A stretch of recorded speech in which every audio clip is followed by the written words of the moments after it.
السلام علیکم ناظرین، ہمارے چینل عقیدہ اہل سنت کو سبسکرائب کیجیے اور ہماری ویڈیو کو لائک کیجیے، کمنٹ کیجیے اینڈ شیئر کیجیے۔ السلام علیکم ورحمۃ اللہ وبرکاتہ۔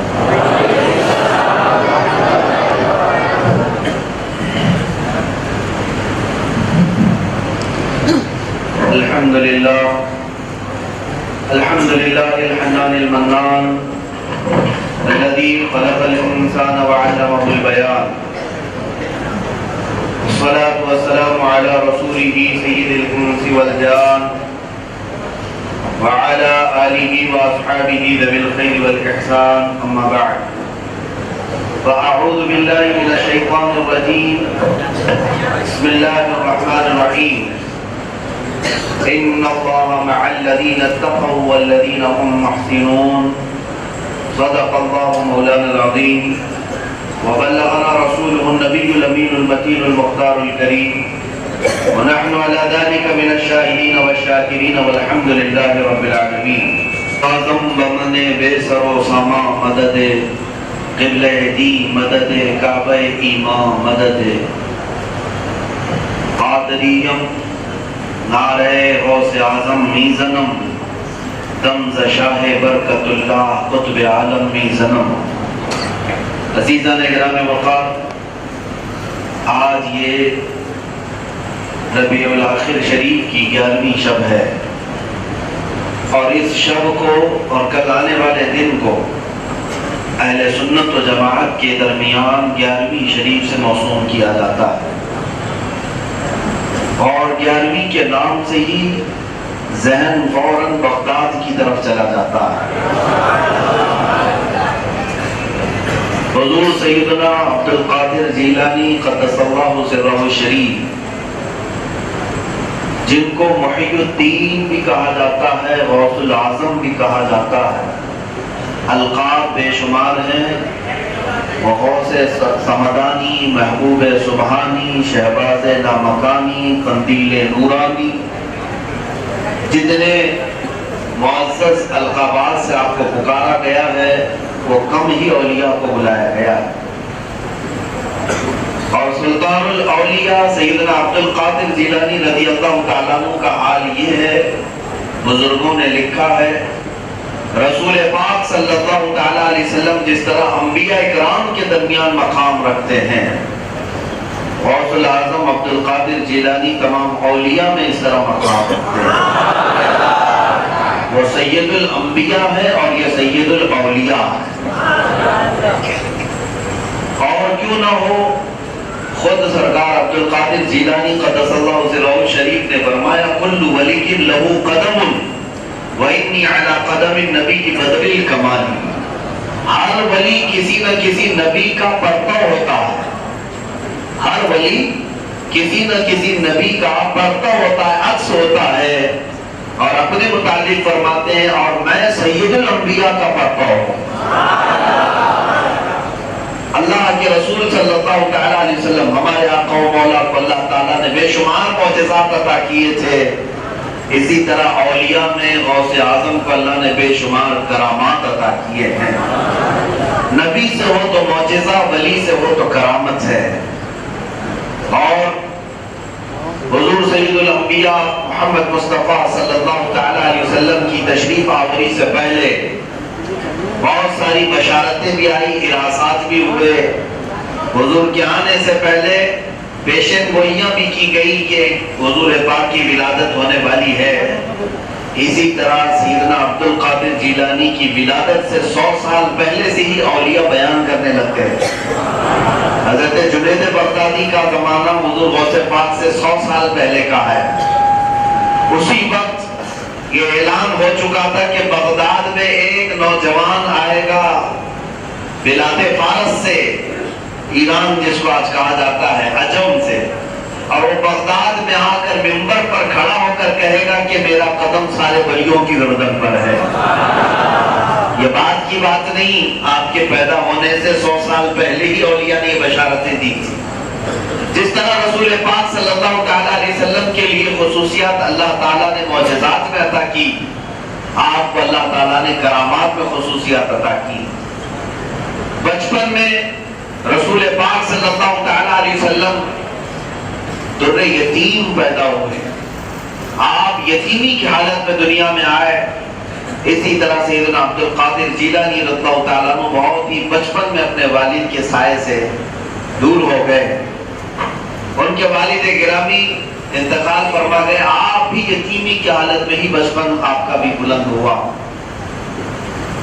اور بزرگوں نے جو لکھا ہے رسول پاک صلی اللہ تعالیٰ علیہ وسلم کو اللہ تعالیٰ نے اخلاق حمیدہ معظم اخلاق پیدا کرنے کے لیے دنیا میں بھیجا تھا.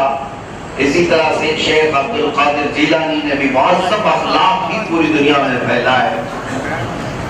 اور اگر آپ کو میں بتاؤں رسول پاک صلی اللہ تعالیٰ علیہ وسلم کی وفات کے وقت تقریباً 1,20,000 صحابہ کرام موجود تھے جو ایمان لائے ہوئے اور حضور کے صحابی بنے. سیدنا عبد القادر جیلانی رضی اللہ تعالیٰ عنہ کی وفات کے وقت 1,00,000 سے کچھ زیادہ آپ کے بھی مریدین موجود تھے. مریدین کی تعداد زیادہ بتائی گئی لیکن اس میں سے آپ نے فرمایا کہ 10,000 یہود و نصارہ نے میرے ہاتھ میں اسلام قبول کیا اور 1,05,000 کے قریب ڈاکوؤں نے اور شرابیوں نے توبہ کی ہے. سیدنا عبد القادر جیلانی رضی اللہ تعالیٰ عنہ کو وراثت میں اپنے نانا جان سے یہ چیز ملی. آپ دیکھیں نسب کے اعتبار سے حسینی سادات میں سے ہیں. آپ کی والدہ بھی سادات میں سے ہیں اور آپ کے والد بھی سادات میں سے ہیں. آپ نجیب الطرفین تھے. ایک طرف آپ کی طرف سے حسینی سادات, ماں کی طرف سے حسنی سادات. آپ حسنی بھی ہیں حسینی بھی ہیں اور خود آپ اپنے قصیدہ انا الحسنی والمخدع مقامی, آپ اپنے والد کی طرف سے حسنی ہیں, ماں کی طرف سے حسینی ہیں. سیدنا عبد القادر جیلانی رضی اللہ تعالیٰ عنہ کو اللہ تعالیٰ نے نجابت, شرافت سب پیدائشی عطا فرمائی. اور خاندان کا حال یہ تھا کہ آپ کا پورا خاندان سلسلۃ الذہب کہلاتا ہے. یعنی آپ کے آبا و اجداد میں سب اولیاء اقطاب گزرے. آپ کے والد گرامی ابو صالح موسیٰ جنگی دوست اور آپ کی والدہ مکرمہ سیدہ ام الخیر, یہ دونوں کا جوڑا اس وقت مثالی تھا.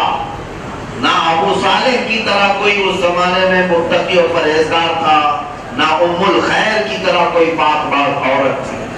دنیا کے یہ سب سے عظیم اتقاء اور پرہیزگار میں سے امام مانے جاتے تھے. اور آپ کے متعلق, آپ کے خاندان کے متعلق یہ بھی باتیں مشہور ہیں کہ آپ کے نانا حضرت عبداللہ صومعی ایک بڑے باکمال ولی تھے.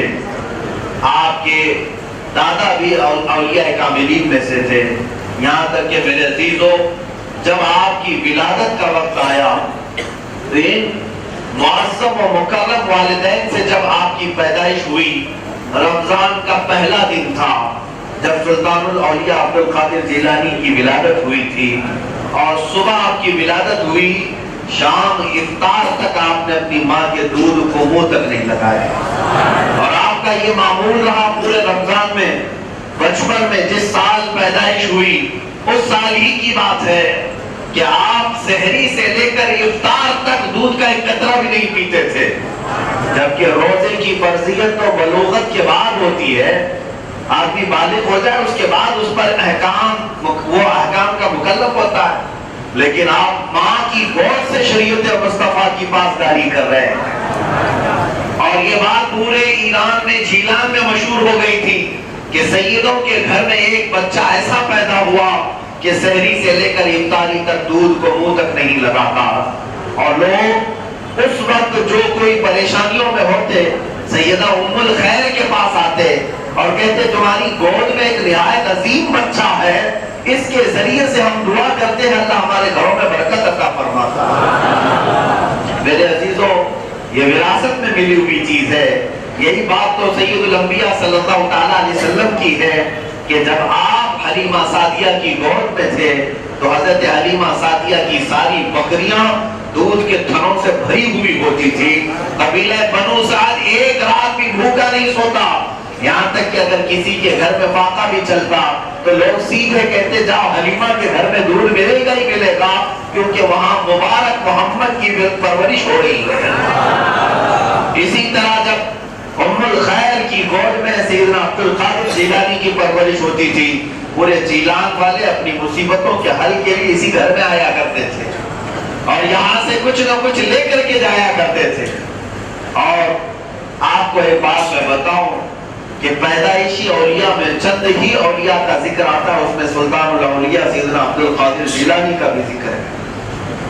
وہ اس طرح کہ آپ کی والدہ کہتی ہیں کہ میں حمل سے تھی، میرے پیٹ میں جب عبد القادر تھے، پردے کی نہایت پابند خاتون، ایک بار گھر کے باہر ایک فقیر کوئی آیا بھیک مانگنے کے لیے، اور کوئی بھی آتا تو اس گھر سے واپس نہیں جاتا۔ ام الخیر فرماتی ہے کہ میں اپنے گھر سے کچھ چیزیں لے کر اس کو خیرات کرنا چاہتی ہوں، اچانک میرے پیٹ میں مروڑ شروع ہو گئی، اتنی تیز کہ میں اپنا پیٹ پکڑ کر پیچھے ہٹ گئی۔ پھر تھوڑی دیر کے بعد پیٹ صحیح ہوا تو پھر اٹھی خیرات کرنے کے لیے، پھر مجھے ایسا لگا اندر سے کسی نے چونٹی کاٹ لی ہے، بچہ میرا تیزی سے مجھے مروڑ رہا ہے، کاٹ رہا ہے۔ پھر میں پیٹ پکڑ کر باہر اندر بیٹھی رہ گئی۔ 2 سے 3 مرتبہ اس طرح ہوا، میں خیرات دے نہیں سکی، فقیر چلا گیا۔ فقیر وہاں سے باہر چلا گیا۔ تھوڑی دیر کے بعد محلے میں شور ہوا، پتہ یہ چلا کہ فقیر نہیں، وہ ایک ڈاکو آیا تھا، عورتوں کی عزت پر حملہ کر رہا تھا۔ گھر گھر جا کر جو عورت تنہا ملتی اس کا ہاتھ پکڑ کر کھینچتا یا اس کی عزت پر حملہ کرتا۔ ام الخیر فرماتی ہیں اس کے بعد مجھے احساس ہوا کہ میرے پیٹ میں جو مروڑ ہو رہی تھی وہ اسی طرح نہیں، عبد القادر پیٹ میں بیٹھ کر کے بھی ڈاکوؤں سے بچا رہا ہے۔ جو پیدا ہونے سے پہلے اپنی ماں کی حفاظت کرتا ہو اور اللہ نے اسے مقام غوثیت جب عطا کیا ہے تو بغداد میں بیٹھ کر ہم غلاموں کی کیسے دستگیری نہ کریں۔ اسی لیے تو اعلیٰ حضرت فاضل بریلوی نے یوں عرض کیا تھا بارگاہ غوثیت میں، میری قسمت کی قسم کھائے سگانے بغداد، ہند میں رہ کے بھی دیتا رہوں پہرا تیرا۔ اور عزیزان گرامی، اب بات اگر میں کہوں سیرت غوث اعظم میں بڑی باتیں ہیں، میں اصل آپ کو جو چیز چاہیے اس کی طرف میں آتا ہوں کہ اصل سیرت غوث پاک رضی اللہ تعالیٰ عنہ کو ہر جوان بچے کو پڑھنا چاہیے۔ پہلے ایسا ہوتا تھا، میں خود اپنے بچپن کی بات بتاؤں تحدیث نعمت کے لیے، کہ بچپن میں سونے کے وقت ہمارے ماں یا ہمارے گھر کی بڑی عورتیں اگر کہانیاں سناتی تھی تو غوث پاک کی کہانیاں سناتی، صحابہ کی سناتی۔ آج بھی ہوں گے بہت سارے گھروں، ہم نے کتاب میں شاید کبھی پڑھا ہو یا بہت زمانے کے بعد پڑھا ہو، لیکن بچپن سے بستروں میں سوتے ہی ہمیں یہ واقعہ معلوم تھا کہ وہ جیلان سے بغداد کا سفر کر رہے تھے، بیچ میں ڈاکوؤں نے حملہ کیا تھا۔ بچوں نے سنا ہوگا، ہم بڑے شوق سے یہ بار بار کہانی سنتے تھے اور بار بار کہتے بھی تھے کہ یہ کہانی ہمیں پھر سے سنائے۔ ڈاکوؤں نے حملہ کیا، شیخ عبد القادر جیلانی قدس اللہ سرہ شریف کو ان کی ماں نے 40 دینار جبے میں سل کے دیے تھے، اور آپ سے ڈاکو نے جب پوچھا تمہارے پاس بھی کچھ ہے تو آپ نے کہا ہاں ہے، اور یہاں رک کر کے مائیں نصیحت کرتی تھی کہ بیٹا دیکھو سچ ہی بولنا چاہیے اور جھوٹ کبھی نہ کہیں، چاہے تمہاری جان جانے نہ آئے، جان پر کوئی چیز آ جائے۔ میرے عزیزوں، سیرت غوث پاک رضی اللہ تعالیٰ عنہ کا ایک ماحول تھا ہمارے گھروں میں، اب وہ مفقود ہوتا چلا گیا۔ میں آج تنبیہ کر کے گزرنا چاہتا ہوں کہ پھر سے اس ماحول کو اپنے گھروں میں دوبارہ لاؤ کہ اپنے بچوں کو سونے کے وقت موبائل پکڑا کر اور ٹیلی ویژن کے سامنے سوتے ہوئے نہ گزارو، ان کو مقدس صحابہ تابعین اولیاء کاملین کی سیرتیں سناؤ، غوث پاک کی کہانیاں اور واقعات انہیں سناؤ، تبھی یہ جوان بن کر کے غلام غوث تو بنے گا، غلام غریب نواز بنے گا۔ آج کے حالات پر مجھے بڑا افسوس ہوتا ہے، بچہ کب سوتا ہے باپ کو بھی پتا نہیں، ماں کو بھی پتا نہیں، کیونکہ اس کے بھی ہاتھ میں موبائل ہے، اس کے بھی ہاتھ میں موبائل ہے۔ اور بچوں کو اگر تھوڑا زیادہ ضد کرنے لگے تو موبائل پکڑا کر دونوں ماں باپ الگ کر دیتے ہیں، کسی کے پاس وقت نہیں ہے، کون سنائے گا کہانی اور کون سنائے گا یہ واقعات۔ میرے عزیزوں، پھر وہ بات مجھے یاد آتی ہے، وہ اندھیرا ہی بھلا تھا کہ قدم راہ پہ تھے، روشنی لائی ہے منزل سے بہت دور ہمیں۔ آج حالات ایسی ہو گئے، ترقی ترقی ترقی کے نام پر یہ روحانیت ختم کی جانے لگی۔ ایک جلسے میں میں تھا تو وہاں پر بھی اس بات کی میں نے تنبیہ کی تھی، مشکل سے شاید اس مجمع میں 100-200 لوگ رہے ہوں یا جتنے بھی رہے ہوں، لیکن شاید اس مجمع میں 10 یا 20 لوگ ہوں گے جو سن رہے ہوں گے، باقی 180 لوگوں کے ہاتھ میں موبائل ہی تھا جو اس طرح سے پکڑے ہوئے کھڑے تھے۔ سارے لوگوں کو صرف اور صرف ویڈیو بنانا تھا، ہم یہاں سے تقریر کر رہے ہیں اور ادھر سے موبائل اوپر اونچا کیے ہوئے، اور بار بار وہ موبائل میں یہی نظر کرتے رہیں گے کہ یہ صحیح ویڈیو بن رہی کہ نہیں بن رہی۔ میں نے محسوس کیا کہ یہ روحانیت ختم ہوتی چلی جا رہی، اور میں نے ان جوانوں سے مشورہ کیا، ان سے میں نے مشورتاً یہ عرض کیا کہ اگلی بار جب میں مجمع میں آؤں تو ایک کام کریں، کسی ایک آدمی کو وکیل بنا کر سارے موبائل بھیج دیں، آپ اپنے گھروں میں بیٹھے رہیں، تاکہ موبائل ہی ہماری تقریر سن کر کے چلے جائیں۔ اگر یہی ہونا ہے، یا یہ ریکارڈنگ کے لیے 1-2 ٹھیک ہے، ہر کوئی اگر یہی کرنے لگتا ہے تو پھر یہ روحانیت اور اس کے تمام اثرات ختم ہونے لگ جاتے ہیں۔ میں یہ بیچ میں جملہ معترضہ کے طور پر عرض کیا، تربیت کے لیے میں کہوں گا کہ جب آپ اپنے بچوں کے ساتھ تنہائی میں ہو یا رات کا وقت ہو تو انہیں اولیاء کاملین سلف صالحین کے واقعات ہی سناؤ۔ آپ کو ایسا لگتا ہوگا کہ یہ سمجھ نہیں پائے گا بچہ میرا، میں سناؤں گا تو اس کو جملے ہاتھ لگیں گے، ایسا کبھی مت سوچنا، اس لیے کہ ان اولیاء کے ناموں میں بھی اتنی برکت ہے کہ گونگے بھی بولنے لگتے ہیں، اور وہ جس ذہن میں جاتے ہیں موت تک ان کے ذہن سے اور دل سے وہ واقعات ختم نہیں ہوتے۔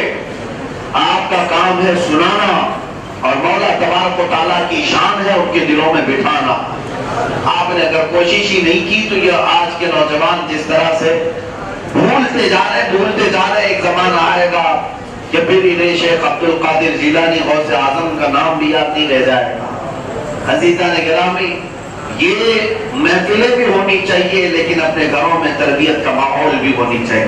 آپ سیرت کے چند گوشے آج میں آپ کے حوالے کر رہا ہوں، اس نیت سے حوالے کر رہا ہوں کہ ہر باپ اس کو محفوظ رکھے اور اپنے بچوں کو یہ تمام چیزیں منتقل ضرور کرے، اپنے بچوں تک اس کو ٹرانسفر کرتا رہے گا۔ سیدنا غوث اعظم عبد القادر جیلانی رضی اللہ تعالیٰ اپنی ماں کے سائے عاطفت میں پلتے رہے۔ جیلان آپ کا گاؤں، جیلان ایران کا ایک علاقہ ہے، آج بھی ہے، وہاں آپ کی ولادت ہوئی۔ بچپن میں جب آپ کی عمر 5-6 سال کی ہوئی تھی یا 7 سال کی، جب آپ قریب کے مدرسے میں جاتے تھے، ایک مرتبہ کا واقعہ آپ خود بتاتے ہیں، ایک گائے مجھے اچھی لگی تو گائے کے پیچھے پیچھے میں چلتا رہا کہ اس گائے کو پکڑ لوں۔ بچے کبھی گائے بچڑے کو کھیلنے کے لیے پکڑنا چاہتے ہیں، وہ گائے پیچھے مڑتی ہے اور کہتی ہے الہذا خلقت ام بہذا امرت یا عبد القادر، اے عبد القادر کیا تجھے اللہ نے اس کام کے لیے پیدا کیا کہ میرا پیچھا کرے، یا اللہ نے تجھے اس کا حکم دیا ہے کہ میرے ساتھ کھیل کود کرے؟ گائے نے جب یہ کہا، وہ سلطان الاولیاء ہے۔ پھر میں بات عرض کروں، جس طرح اللہ نے سید الانبیاء کو معجزات میں جانوروں کی بولیاں عطا کی تھی، اس سید الاولیاء کو بھی کرامات میں جانوروں کی بولیاں بھی عطا فرمائی۔ آپ نے اس دن سے فرمایا پھر کبھی میرا ذہن کھیلنے کودنے کی طرف قطعاً نہیں گیا۔ گائے سے کھیلنا تو کوئی بڑی بات نہیں تھی، یہاں تو بڑے بڑے کھیل کھیلتے ہیں، بڑے بڑے کھیل، اور پورا دن کھیلوں میں گزارا جاتا ہے۔ لیکن غوث پاک فرماتے ایک بار میرا ارادہ ہوا تھا کہ گائے سے کھیل لیں اور اس کو دوڑائیں، لیکن اس گائے نے پلٹ کر جب یہ کہا کہ اللہ نے تجھے اس کے لیے پیدا کیا یا اس کام کا تجھے اللہ نے حکم دیا، میں پلٹ آیا مدرسے کی طرف اور زندگی بھر کبھی کھیلنے کا خیال تک نہیں آیا۔ میں قادری غلاموں سے کہتا ہوں جن کی پوری رات گیم میں گزر جاتی ہے کھیلنے میں، جو اپنا فاضل وقت بچتا ہے تو لوگ یہ کہتے ہیں ٹائم پاس کرنے کے لیے گیم کھیلتے ہیں، گیم کھیلتے ہیں۔ تمہیں پتہ نہیں کئی گیم ایسے جو حرام ہیں، تمہاری نیکیاں کھا جاتے ہیں، ضائع کرتے ہیں، تمہیں خبر بھی نہیں ہوتی۔ ان گیموں میں جا کر کے تم اپنی اخلاق بھی تباہ کر رہے ہو، بسا اوقات ایمان بھی تباہ کر رہے ہو، اور ان ظالموں کی دنیا نے آج تمہیں اپنے جال میں پھانسنے کے لیے کئی راستے بنائے ہیں، ان میں سے ایک راستہ یہ کھیل کود کا ہے۔ گیموں کی دنیا میں تمہیں ایسا مست کیا جاتا ہے۔ چند سال پہلے میں نے مرتے ہوئے بھی جوانوں کو دیکھا پب جی کے نام پر، کوئی کہاں مر رہا ہے جوانی کے عالم میں، اس کے ہاتھوں میں راشا تاری ہے، کسی کے بدن میں کپکپی تاری ہے، کیونکہ ایسا ایڈکٹ ہو گیا ہے جیسا نشہ خور ڈرگس لینے والا۔ اس طرح کچھ لوگوں کو میں نے کھیل کود کا عاشق دیکھا ہے۔ میرے عزیز و قرآن نے یوں ہی نہیں کہا کہ یہ دنیا لہو و لعب کی جگہ ہے، اگر تم اس میں مصروف ہو گئے تو پھر اس سے موت تک نکل نہیں پاؤ گے، موت تک نکل نہیں پاؤ گے۔ غوث پاک رضی اللہ تعالیٰ عنہ کی آج اس محفل پاک سے میں آپ سب کو میسج دینا چاہوں گا کہ اپنے فاضل اوقات میں ٹرین کا سفر کر رہے ہیں، بس میں بیٹھے ہوئے ہیں، کسی کا انتظار ہو رہا ہے، کیا کہتے ہیں نوجوان، ارے ٹائم بہت ہے، ابھی لاؤ تھوڑا سا گیم کھیل لیتے ہیں۔ کبھی یہ نہیں کہا لاؤ تھوڑی دیر استغفار کر لیتے ہیں، لاؤ تھوڑی دیر اللہ کے حبیب پر درود پاک پڑھ لیتے ہیں۔ یہ بھی تو وقت تھا تمہارے پاس۔ اسی لیے میں نے مصر میں کئی جگہ پر یہ اسٹیکر لگے ہوئے دیکھے، اجعلوا الانتظار بالاستغفار، اپنے انتظار کو، اپنے ویٹنگ ٹائم کو استغفار میں گزارو، استغفار کرو، استغفر اللہ ربی من کل ذنب واتوب الیہ۔ اور اگر اور وقت تمہارے پاس میسر آئے تو میرے عزیزو ان خالی اوقات میں اپنے نبی پاک پر درود کیوں نہیں بھیجتے؟ کیا اس سے زیادہ بہتر کوئی غذا ہے تمہارے لیے؟ تمہاری روح کی بھی غذا ہے، جسم کی بھی غذا ہے، اور درود پاک جب کثرت سے پڑھو گے تو میرے نبی کا قرب بھی ملے گا۔ گیم کھیلنے سے کیا ملنا ہے؟ کیا ملتا کیا ہے؟ ٹائم تو ضائع ہو گیا کھیل کود میں، نہ تمہارا ذہن کچھ صاف ہو سکا، نہ تمہیں مالی کچھ مدد آ سکی، سوائے اس کے کہ اس کا نشہ چڑھا اور کچھ بھی نہیں ہوتا۔ لیکن اسی اوقات کو اگر مصطفیٰ کریم کی بارگاہ میں محبت سے دین ایوبی کے نام پر دوسری طاقت ابھر کر کے نکلی ارطغرل غازی کے نام پر، یہ غوث پاک کی کرامات میں بتا رہا ہوں، یہ غوث پاک کی سیاست اور ان کی اصلاح کا نتیجہ ہے۔ یہ خلافت عثمانیہ جس سے قائم ہے، خلافت عثمانیہ کے جو موجد اعلیٰ موری سے آنا رہے، یہ سب کے سب تربیت یافتہ رہے شیخ اعظم محی الدین ابن عربی کے۔ ابن عربی کون ہے؟ یہ غوث پاک کے روحانی بیٹے ہیں۔ ان کی تربیت سے ایک خلافت عثمانیہ کی شکل آئی پوری دنیا میں، جس نے 650 سال خلافت قائم کی،